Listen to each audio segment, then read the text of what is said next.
sidoo kale ardayga wuxuu awood u yeelan doonaa inaynu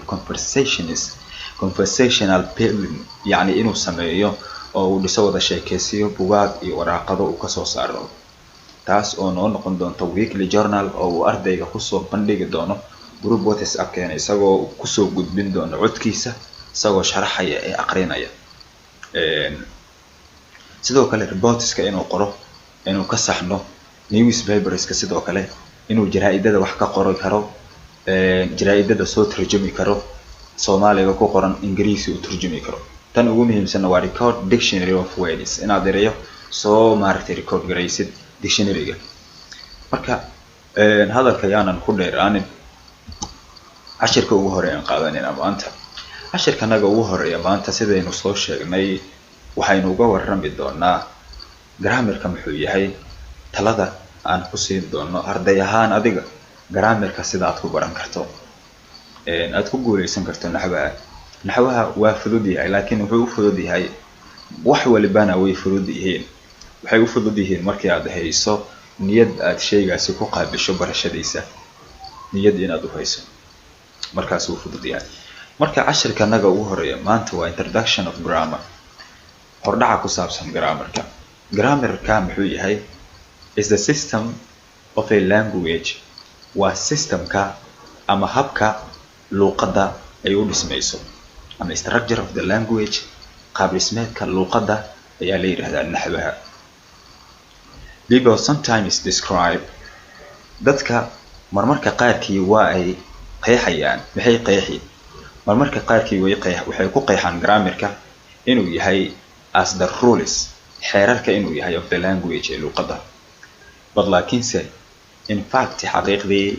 no language has rules ma jirto luqad xeer iyo sharci leh ma jirto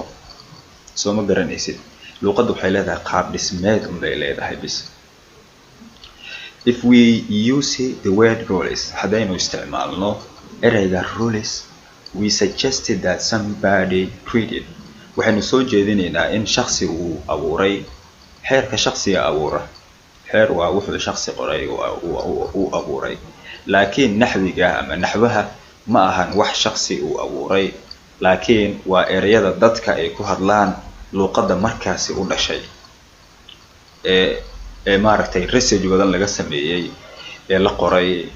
maxaa la yiraahdaa naxwi ahaana loo dhisay bugaagna laga soo saaray manhaj ah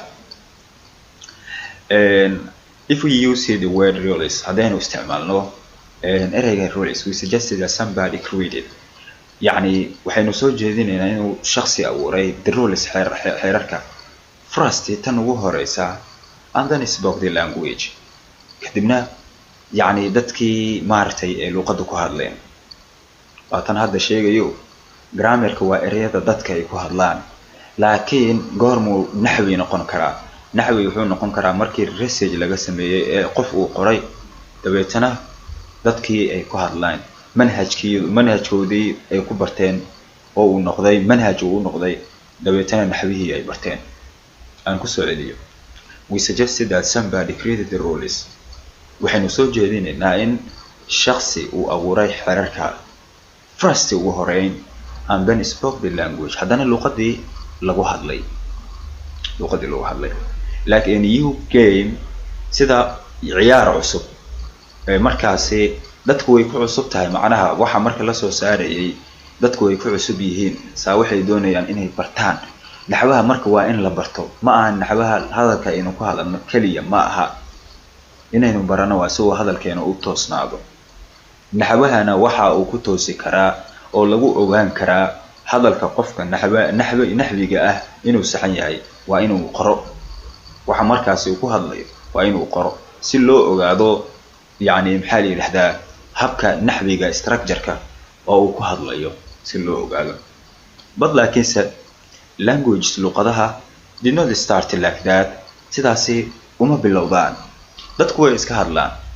ereyo suuq baa ku jira Soomaaliga waad aragtaan Ingiriiska sidoo kale ereyo suuq buu leeyahay laakiin naxwi ma aha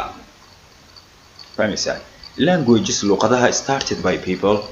dad baa bilaabo asalkooda making sounds iyagoo sameynaya yani jabaq iyagoo sameynaya cod afka hadalka yani afkooda ka soo baxaya